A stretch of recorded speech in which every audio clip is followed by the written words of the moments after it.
குறைந்த விலை நிறைந்த தரம் தங்கள் தேவைகள் அனைத்தும் ஒரே இடத்தில். ஜெயச்சந்திரன். என்ன மல நல்லா இருக்கியா மல? தெரிஞ்சதா பாரியா, என்னையவே மிரட்டுறியா? அண்ணாமலைக்கே பால், திருநெல்வேலிக்கு அல்வா, திரு வண்ணாமலைக்கே தீபம் போயான்ட்டார். 24 மணி நேரம் பஸ் ஓட்டுறாங்க அந்த டிரைவர் கண்டக்டர். 7000 கோடி ரூபாய் அவர்களுடைய வைப்பு நிதி கொள்ளையடிக்கப்பட்டிருக்கு. இதெல்லாம் தான் இப்போ இந்த செந்தில் பாலாஜி 471 நாள் தியாகம் பண்ணிட்டு வெளியே வந்திருக்காங்க. எல்லாம் தேர்தல் முடிஞ்சா பேரம் பேசுவாங்க. தேர்தலுக்கு முன்பே டீல் முடிஞ்சு. இந்த வழக்கை பின்னாடி இவ்வளவு கதை இருக்கு, இவ்வளவு சதி இருக்கு. சுதந்திர போராட்ட தியாகிகளை விட தியாகம் வாங்கியது லஞ்சம். திமுக வைத்த புரியில் திமுக அமைச்சரே மாட்டிக்கொண்டார். ஊழல் ஊழல் தான். ஊழலை நான் வக்காலத்து வாங்கல, ஊழல் தான். இந்த ஊழலை இன்னொரு ஊழல் அரசியல் ரீதியாக பழி வாங்குகிறது. அண்ணாமலையுடைய கோபம் தான் அமலாக்கத்துறை கோபமா மாறுது. கிங் டிவி நேயர்களுக்கு வணக்கம். இன்றைய சிறப்பு நேர்காணலில் நம்மோடு இணைந்திருப்பவர் மூத்த பத்திரிகையாளர் திரு தமிழா பாண்டியன் அவர்கள். ஐயா வணக்கம். வணக்கம். நேற்று பாத்தீங்கன்னா 471 நாட்களுக்கு பிறகு முன்னாள் அமைச்சர் செந்தில் பாலாஜி நேற்று ஜாமீன்ல வெளில வந்திருக்காரு. கிட்டத்தட்ட பல நிபந்தனைகளை கொடுத்து தான் வெளில அமைச்சிருக்காங்க. இவர் வெளியில வந்தோன்னு பாத்தீங்கன்னா திரும்ப அமைச்சரா தொடருவாரு அப்படின்னு பலதரப்பட்ட மக்கள் பேசப்படுறாங்க. எப்படி அமைச்சர் தொடருவாரு எப்படியா? இல்ல, இப்போ இந்த வழக்கை போட்டதே திமுக தான். ஆமா, அதிமுக அப்படி இல்லை. அதிமுக காலகட்டத்தில் வழக்கை போட்டு அவர் மீது கைது செய்ய உயர்நீதிமன்றத்துக்கு சென்றதே திமுக வைத்த புரியில் திமுக அமைச்சரே மாட்டிக்கொண்டார். இதுதான் இப்போ செந்தில் பாலாஜி வழக்கு. அமைச்சர் ஆவது ரெண்டாவது கதை. ஆமா, அவர்கள் விரும்பினால் யாரை வேண்டுமானாலும் அமைச்சராக்கலாம், யாரை வேண்டுமானாலும் நீக்கலாம். ஆனால் இந்த கன்னி வெடி வைத்தது திமுக. இப்போ திமுகவே என்ன சொல்லுதுன்னா, மிகப்பெரிய தியாகம், அதை விட உறுதி, மன உறுதியோடு இருந்தார், பெரிய தியாகம் பண்ணியிருக்காரு. அதாவது சுதந்திர போராட்ட தியாகிகளை விட தியாகம் பண்ணியிருக்காரு. வாங்கியது லஞ்சம். மிஸ்ஸாவளோட ஒப்பிட்டு பேசியிருக்காரு. வாங்கியது லஞ்சம். பாவம் ஓட்டுநர் நடத்துனருக்கு நேற்று ஒரு செய்தி படித்தேன். வருடம் கொடுக்குற அந்த யூனிஃபார்மே கொடுக்கலையா. நிதி இல்லை. நீங்கள் நம்ம பஸ்ஸில் போகிறக்கே கஷ்டமாக இருக்குது. 24 மணி நேரம் பஸ் ஓட்டுறாங்க அந்த டிரைவர் கண்டக்டர். 7000 கோடி ரூபாய் அவர்களுடைய வைப்பு நிதி கொள்ளையடிக்கப்பட்டிருக்கு. எதில்? டிரான்ஸ்போர்ட்டில். அவன் 55 வயசு 56 வயசு ஓய்வு பெறுகிற பொழுது அவனுக்கு கொடுக்குற பணம் வைப்பு நிதியிலே வைக்கல. 7000 கோடி கொள்ளையடிக்கப்பட்டிருக்கு. இதெல்லாம் தான் இப்போ இந்த செந்தில் பாலாஜி 471 நாள் தியாகம் பண்ணிட்டு வெளியே வந்திருக்காங்க. போக்குவரத்து துறை என்பது நீங்கள் பெரிய கோடிகளை கொட்டுகிற துறை. செந்தில் பாலாஜி அதிமுகவில் எப்படி போக்குவரத்து அமைச்சர் ஆனார்னா அதுக்கு ஒரு பெரிய ஃப்ளாஷ்பேக் இருக்குது. செந்தில் பாலாஜி இப்போ வெளியே வந்த 471 நாள் கதைக்கு முன்னாடி ஒரு பெரிய ஃப்ளாஷ்பேக் இருக்குது. 2011 தேர்தல். அந்த தேர்தலில் ஜெயலலிதா 5 வருட காலம் கொடநாட்டிலே அந்த அம்மா சென்னைக்கே வரல. திமுக ஆட்சி அது 6/11. 3 மாதம் இருக்குது தேர்தலுக்கு. அந்த அம்மா அப்போ தான் வெளியே வருது. எங்கேருந்து? கொடநாட்டிலேருந்து. அதுதான் அந்த அம்மாவுக்கு தமிழ்நாடு. கொடநாடு தான் அந்த அம்மாவுக்கு தமிழ்நாடு. இது தமிழ்நாடு அல்ல. வெளியே வந்தோடனே கோயம்புத்தூர் ஒரு பெரிய மாநாடு. கோயம்புத்தூர் முடிஞ்சோடனே திருச்சி மாநாடு. அப்போ போக்குவரத்துறை அமைச்சர் யாருன்னு கேட்டிங்கன்னா நேரு கூட சொல்லிட்டார், யாராவது பஸ்ஸு லாரி வேனு கொடுத்தீங்கன்னா உங்கள் பர்மிட்டு ரத்து செய்யப்படும். அதிமுக கூட்டமே சேர்த்தக்கூடாது. தொலைச்சு யார்? அமைச்சர் நேரு. அப்போ பஸ்ஸுக்காரன் வேனு லாரி டெம்போ எல்லாம் ஆர்டிஓ கூட சொல்லிட்டார். ஆர்டிஓ யாரும் வரமாட்டோம். அப்போது கூட்டம் சேராது. Jayalalithaa tension, Sasikala tension. இந்த பொறுப்பை யார்கிட்ட கொடுத்தா கூட்டம் சேர்த்துவாங்கன்னா செந்தில் பாலாஜி தேர்ந்தெடுக்கப்பட்டார். இளம் செயலாளர். அவர்கிட்ட இந்த பொறுப்பை ஜெயலலிதா கொடுக்குது. என்ன பண்ணுவே தெரியாது. 1 லட்சம் பேரை கூட்டி காமிக்கிறோம். உடனே செந்தில் பாலாஜி என்ன பண்ணுறாரு? எடுக்கிறார் மோட்டார் சைக்கிளை. கிராமங்கள் பூரா டிராக்டரை ரெடி பண்ணுறாரு. நீங்கள் வேனில் வர்ற கூட்டம் டிராக்டரில் வரலாமா? டிராக்டர் ஓட்டக்கூடாது யாரும் சொல்லக்கூடாது. ஆமா, ஏன்னா அவன் சொந்த டிராக்டர். அப்போது திருச்சியை சுற்றி இருக்கிற கிராமங்கள் ஒரு 3 மாவட்டங்கள், கரூர், திருச்சி, கரூர், நாமக்கல், திருச்செங்கோடு, எல்லா மாவட்டங்கள்லையும் டிராக்டர் இருக்கிறவன் ஒரு 50 பேரை கூட்டிகிட்டு வந்துடணும். பலாயிரக்கணக்கான டிராக்டர் கூட்டம் சேர்ந்துருச்சு. அந்த கூட்டம் எதிர்பாராத கூட்டம். ஜெயலலிதா அந்த கூட்டத்தில் சொல்லுது. அப்போ சொல்கிறாரு செந்தில் பாலாஜி, அம்மா போக்குவரத்துறை அமைச்சர் நேரு பெரிய அடைஞ்சல் பண்ணி கூட்டமே சேர்த்தாம சதி பண்ணி சூழ்ச்சி பண்ணிட்டார். அப்போ அந்த மாதிரி மேடையில் சொல்லுது, அதிமுக ஆட்சி விரைவில் அமையும், நேருடம் இருக்கிற போக்குவரத்துறை சகோதரன் செந்தில் பாலாஜிக்கு வந்து சேரும். எப்போ சொல்லுது? தேர்தலுக்கு முன்பு, எதிர்கட்சியாக இருக்கும்போது சொல்லுது. கூட்டம் சக்சஸ் முடிஞ்சது. ஆளுங்கட்சி எதிர்கட்சி 2 தேர்தலை சந்திக்குது. திமுக தோல்வி, அதிமுக வெற்றி. அந்த போக்குவரத்துறை யாருக்கு வருது? செந்தில் பாலாஜி. ஆட்டோமேட்டிக்காக வருது. அப்பதான் இந்த ஊழலை அப்போ செந்தில் பாலாஜியை பொறுத்தவரை, செந்தில் பாலாஜி அன்னைக்கு ஜெயலலிதாவுக்கு நம்பர் 1 நம்பர் 2 ஜெயலலிதாவுக்கு, இன்னைக்கு முக ஸ்டாலின் அவர்களுக்கு நம்பர் 1 நம்பர் 2. இதுதான் செந்தில் பாலாஜி. இப்போ செந்தில் பாலாஜி திமுகவில் இணைந்த பிறகு அவர் டிடிவி கட்சியில் இருக்கார். திமுக இணைவதற்கு முன்பு சொல்றார், கொங்குபேட்டில் 25 சீட்டை நான் திமுகவுக்கு ஜெயிச்சு தர்றேன். கொங்குபேட்டில் 25 சீட்டு நான் ஜெயிச்சு தர்றேன். எனக்கு 2 போர்ட்போலியோ வேணும். ஒன்று இபி, இன்னொன்று மதுவிலக்கு. 1000 தீர்வு வேணும் எனக்கு.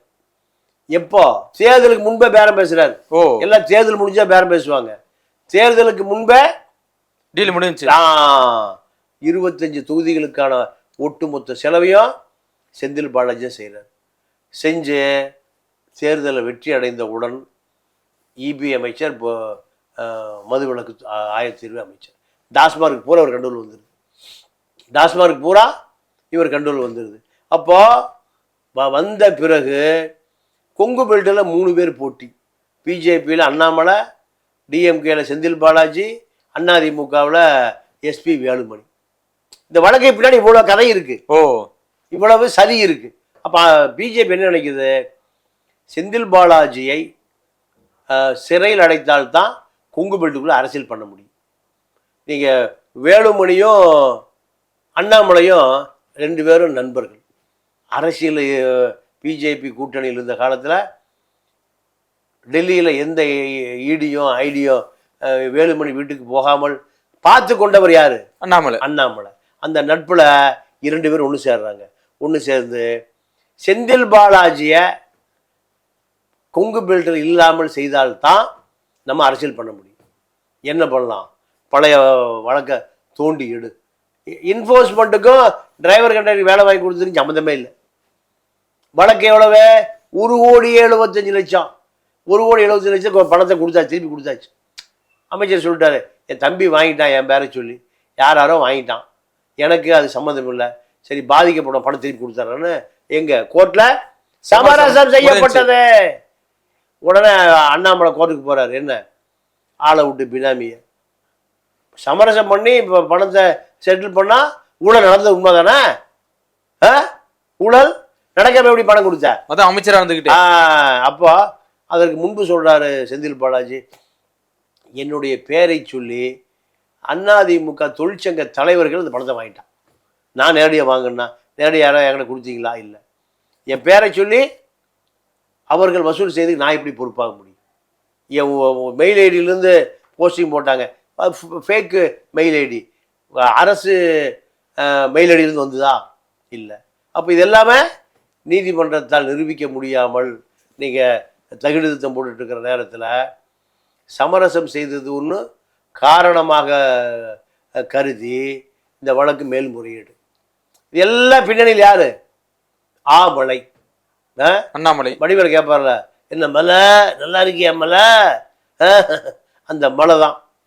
என்ன காரணம்னா அவங்க இபி ஆயத்தீர்வு மதுவிலக்கு துறையில் அண்ணாமலை தன்னை தேர்தல் நிதியாக தனக்கு நிதியாக வந்து சேர வேண்டிய ஒரு பெரிய தொகை சொல்றாரு. ஓ, மிரட்டுறாரு. அதுக்கு தானே அமர் பிரசாத் ரெட்டியும் அண்ணாமலையும் செந்தில் பாலாஜி நம்பர் 2, ஜெயலலிதாட்ட நம்பர் 2, இளவரசிக்கிட்ட நெருக்கம். இதுதான் அவருடைய செல்வாக்கு. இங்கேயும் நீங்கள் மாப்பிள்ளைகிட்ட ரொம்ப நெருக்கம். அதை விட தகுதி வேணுமா? கண்டிப்பா. அப்போ தெரிஞ்சதே பாரியா, என்னையவே மிரட்டுறியா? அண்ணாமலைக்கே பால், திருநெல்வேலிக்கே அல்வா, திருவண்ணாமலைக்கே தீபம் போயான்ட்டார். அண்ணாமலை டெல்லியில் இன்ஃப்ளூன்ஸாக இப்போ பிஜேபி ஆட்சியில் இருக்கு. அப்போது அவர் அதிகபட்சம் டெல்லிக்கு தூக்கிட்டு போய் இவர் வைக்கணும். எங்கே? திகாரை விட்டு உள்ளே வைக்கணும். ஏன்னா செந்தில் பாலாஜி எப்படி முதலமைச்சர் ஸ்டாலினுக்கு நெருக்கமோ அதே போல் பிஜேபி தலைமைக்கு நெருக்க யார்? அண்ணாமலை அங்கே எதை சொன்னாலும் கேட்பாங்க. இங்கே திமுக இங்கே எதை சொன்னாலும் கேட்கும். இந்த பாலிடிக்ஸ் தான் என்ஃபோர்ஸ்மெண்ட் உள்ளே வருது. உள்ளே வந்து எங்கே வருது? அமைச்சரை அலுவலகத்துக்கு போகுது. 23 போய் 2012 நடந்த ஃபைலை தேர்னா இருக்குமா? இருக்காது. அது அதிமுக ஆட்சி, இது திமுக ஆட்சி. அது போக்குவரத்து துறை, இது என்ன துறை? மின்சாரத்துறை, மதுவிலக்கு ஆயத்தீர்வு துறை. இந்த ஃபைல் இங்கே இருக்குமா? குறைந்தபட்ச அறிவு வேண்டாமா? யாருக்கு? ஐடிக்கு. நான் வேற யாரையும் சொல்லலாம். என்ஃபோர்ஸ்மெண்ட்டுக்கு, இடிக்கு ஃபைல் எங்கே போய் தேடுறீங்க? இல்லாத ஊருக்கு வழி தேடுவதை போல. முழுக்க இது அரசியல் பழிவாங்கல். ஊழல் தான். ஊழலை நான் வக்காலத்து வாங்கலை. ஊழல் தான். இந்த ஊழலை இன்னொரு ஊழல் அரசியல் ரீதியாக பழி வாங்குகிறது. இதுதான் கதை. இந்த வழக்கில் நீங்கள் உச்ச நீதிமன்றம் தொடர்ந்து கூட்டுது. யாரை? என்ஃபோர்ஸ்மெண்ட்டை. ஏன் காலம் தாழ்த்திட்டே இருக்கீங்க? எத்தனை முறை விசாரணை மறு விசாரணை 1,75,00,000 தான். 1 கோடியே. ஆமாம், நீங்கள் 200 கோடி வழக்க பொன்முடி டெல்லியை பர்ச்சேஸ் பண்ணிட்டார். டெல்லியை பர்ச்சேஸ் பண்ணிட்டார். ஒரு 200 கோடி போட்டு அமைச்சராக உட்காந்துட்டார். இவர் அண்ணாமலையை மட்டும் இவரால் கன்வின்ஸ் பண்ணவே முடியல. அண்ணாமலையுடைய கோபம்தான் அமலாக்கத்துறை கோபமாக மாறுது. அமித்ஷா கோபமாக மாறுது. கொங்கு பெல்ட்டுகள்லாம் அரசியலே பண்ண முடியலங்க. இந்த செந்தில் பாலாஜி உள்ள இருந்தாலும் அரசியல் பண்ண முடியலையா? அருமையான கேள்வி. 40 ஜெயிச்சிட்டாங்க. ஆமா, வெளியில இருந்து பண்ண முடியல, உள்ள இருந்து பண்ண முடியல. இது அண்ணாமலை நிலைமை. அப்போ எவ்வளவு காலம் செந்தில் பாலாஜியினுடைய காவல் நீட்டிக்கப்படுகிறதோ அந்த அளவுக்கு பாஜகவுக்கும் அதிமுகவுக்கும் எதிர்காலம் இருக்கு. இதற்காகத்தான் அந்த 471 நீண்ட காலம் சிறைப்படுத்தப்பட்டார். இருந்த போதிலும் இப்போ ஸ்டாலின், முதலமைச்சர் ஸ்டாலின் அவர்கள் ஸ்டாலினை காட்டி கொடுக்கல. திமுக மீது எந்த பழியும் பாவமும் எதுவுமே சொல்ல. இதுதான் இவருடைய அந்த உறுதியை காட்டுகிறது. இப்போ கொங்கு பெல்ட்டை களத்தில் இறங்கி இப்போ நேருக்கு இன்சார்ஜ் கொடுத்தாங்க. எதை? கொங்கு பெல்ட். அதுதான் வீக்காக இருக்கு. அதிமுக அடிக்கிறது அதுதான். அதிமுக எம்எல்ஏக்கள் வர்றது எங்கே? கொங்கு பெல்ட்டில் தான். அப்போது கொங்கு பெல்ட்டை கொங்கு அடிக்கணும். திருச்சி ரெட்டியார் எப்படி அடிக்க முடியும்? வாய்ப்பே இல்லை. ஜெனரேட்டே இருக்கு. இப்போ செந்தில் பாலாஜியினுடைய வரவு கொங்கு பெல்ட் உற்சாகமாக இருக்கு. கரூர், நாமக்கல், திருச்செங்கோடு, திருப்பூர், சேலம், கோவை எல்லாம் எடப்பாடி ஏரியா பூரா இப்போ யார் கண்ட்ரோலுக்கு வந்துடும்? செந்தில் பாலாஜி மீண்டும் பொறுப்பு அமைச்சராக நியமிக்கப்படுவார். எப்படி சார்? 100% பொறுப்பு அமைச்சராக நியமிக்கப்படுவார். ஏன்னா நீங்கள் வர்ற தேர்தலில் செந்தில் பாலாஜியுடைய பங்கு பெரும் பங்காக இருக்கும். ஏன்னா 25 சீட்டு என்பது சட்டமன்ற உறுப்பினர்கள் என்பது சாதாரண விஷயம் இல்லை. அதிமுக இழந்தாலும் இழப்பு தான், திமுக இழந்தாலும் இழப்பு தான். கண்டிப்பாக. இந்த ஆனால் செந்தில் பாலாஜியை நம்பி திமுக 25 சீட்டை கேரண்டியாக வச்சுக்கலாம். அதிமுகவுடைய கோட்டைக்குள் திமுக ஓட்டை உழுக வச்சிருச்சு. இதுதான் செந்தில் பாலாஜியினுடைய கொங்கு பெல்ட் அரசியல். இல்ல இப்ப இருந்தாலும் திரும்ப அதே அமைச்சர் பொறுப்பு கொடுக்கப்படுமா எப்படி சார், எப்படியா?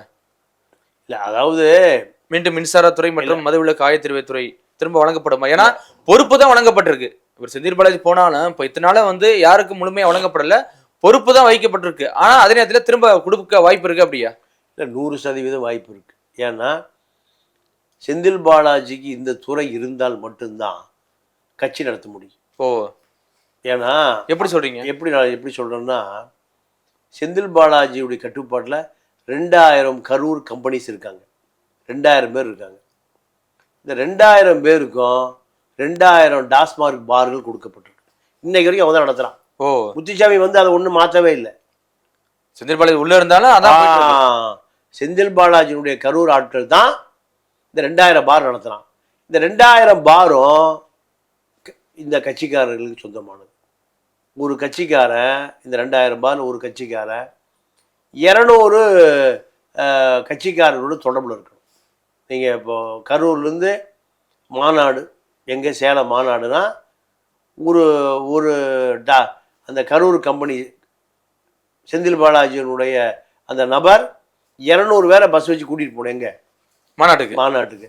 அவனுக்கு சாப்பாடு கீப்பாடு சரக்கு செலவு பணம் தங்க வைக்கிறது எல்லாம் யார் பார்த்துக்கணும்? அந்த ஒரு ஆள் பார்த்துக்கணும். ஒரு ஆளுக்கு ஒரு கடை கொடுத்தாச்சு. என்ன கடை? ஒயின் ஷாப் பார். அப்போ இப்படி 2000 பேர் செந்தில் பாலாஜியுடைய பட்டியல் இருக்காங்க. 2000 × 200 40,000. இந்த 40,000 ரகசியம் புரியுதா? கன்னியாகுமரியில் இருந்தாலும் 50,000 பேர் உட்கார வைப்பார் அவரால். ஓ, கன்னியாகுமரியில் முதலமைச்சர் கூட்டினாலும் எவ்வளோ பேர் உட்கார வைப்பார்? உள்ளூர் ஆள் ஒரு 10,000 பேர் வருவானா, 20,000 பேர். இவங்க கூட்டிகிட்டு போகிற ஆள் ஒரு 40,000. ஒரு மாநாட்டை எப்படி ஒரு 2 லட்சம் பேர் செந்தில் பாலாஜி எப்பவுமே கையில் வச்சிருக்காரு. பல கட்சிகள் மாநாடு நடத்துவதற்கு 3 மாதம் கஷ்டப்படுவான். செந்தில் பாலாஜிக்கு 3 மணி நேரம் போகுது. வாட்ஸ்அப் குரூப்பில் போட்டால், அந்த நிகழ்ச்சியை வாட்ஸ்அப் குரூப்பில் போட்டால் 200 பேரும் 200 பேர்னா ஒரு பஸ்ஸுக்கு 50 பேர் போட்டுங்க. ஆவரேஜ் 4 பஸ்ஸு 2000 × 50 1 லட்சம் பேர் எங்கே வந்து உட்காந்துருவான்? திமுக மாநாடுகள், முதலமைச்சர் உதயநிதி கலந்து கொள்ளுகிற அந்த நிகழ்ச்சியில் செந்தில் பாலாஜியுடைய ஆட்கள் 50,000 பேர் உட்கார வைக்கப்படுவார்கள். நாற்காலி நிரப்பப்படும். இல்லை, செந்தில் பாலாஜி தியாகம் வேணுமா இல்லையா? இல்ல, செந்தில் பாலாஜி உள்ள போனா கூட அந்த அந்த அந்த அமைச்சர் பதவியை வந்து யாருக்கும் கொடுக்கலையா? பொறுப்பு தான் கொடுக்கப்பட்டிருக்கு. அப்படிங்கும்போது செந்தில் பாலாஜி திமுக தவிர்க்க முடியாத ஒரு அமைச்சரா இருக்காரு. எப்படி மிகப்பெரிய இல்ல, வேற அமைச்சர் இல்லையா? வேற ஆட்கள் இல்லையா திமுக? இல்லைங்க, அமைச்சர் இருந்தாலும் அந்த வேலையை செய்யணும்ல. அந்த வேலையை எல்லாரும் செய்யும். அவரை விட்டா வேற ஆள் இல்லை. மீதி நபர்கள் அதை செய்ய ஆர்வம் காட்டுவதில்லை. இவரை பொறுத்த வரைக்கும் செந்தில் பாலாஜி அதை பாருங்கன்னா முதலமைச்சர் கவலைப்பட வேண்டியது அவசியம் இல்லை. எதை நினைக்கிறாரோ அதை செஞ்சு முடிச்சிடுவார். நீங்கள் ஒரு முறை துரைமுருகன் சிஎம்ஐ பார்க்க போகிறாரு. உதவியாளர் சொல்ல, ஐயா கொஞ்சம் வெயிட் பண்ணுங்க, உள்ள ஒரு முக்கியமாக பேசிகிட்டு இருக்காரு. யாரையாது என்னை விட முக்கியமான ஆள் அவர் தாங்க செந்தில் பாலாஜி. துரைமுருகன் வந்து போய் அவர் ரூமுக்கே போயிட்டாராம். அப்போது இப்போ செந்தில் பாலாஜி வருகை வந்து மூத்த அமைச்சர்களுக்கு ரொம்ப எதிர்ப்பாக இருக்குமா? அப்படியா புகச்சல கிளப்பி இருக்குமா? நிறைய கலக்கத்தில் இருக்காங்க எல்லாருமே. ஏன்னா முதலமைச்சரை செந்தில் பாலாஜி மிக எளிதாக கட்டுக்குள் கொண்டு வந்துடுவார்.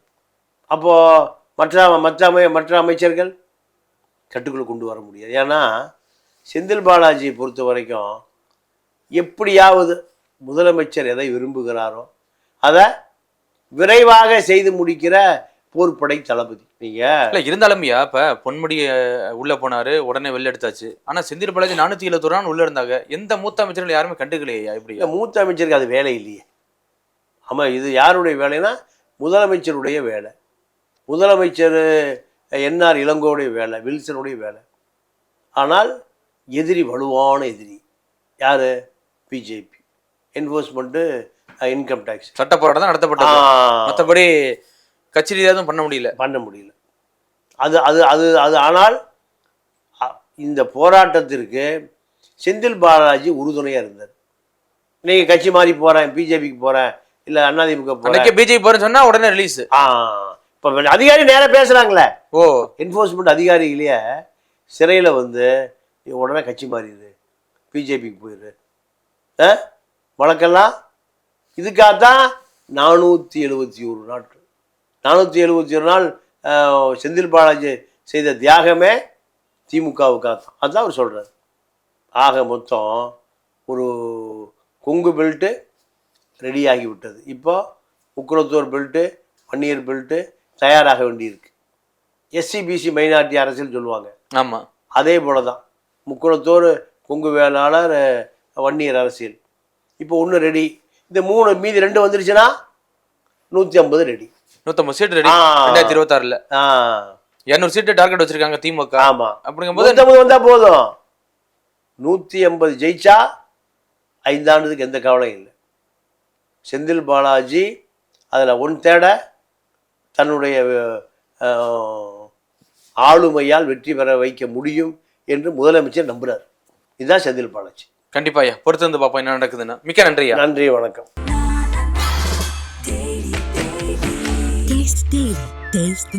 குறைந்த விலை நிறைந்த தரம் தங்கள் தேவைகள் அனைத்தும் ஒரே இடத்தில். ஜெயச்சந்திரன்.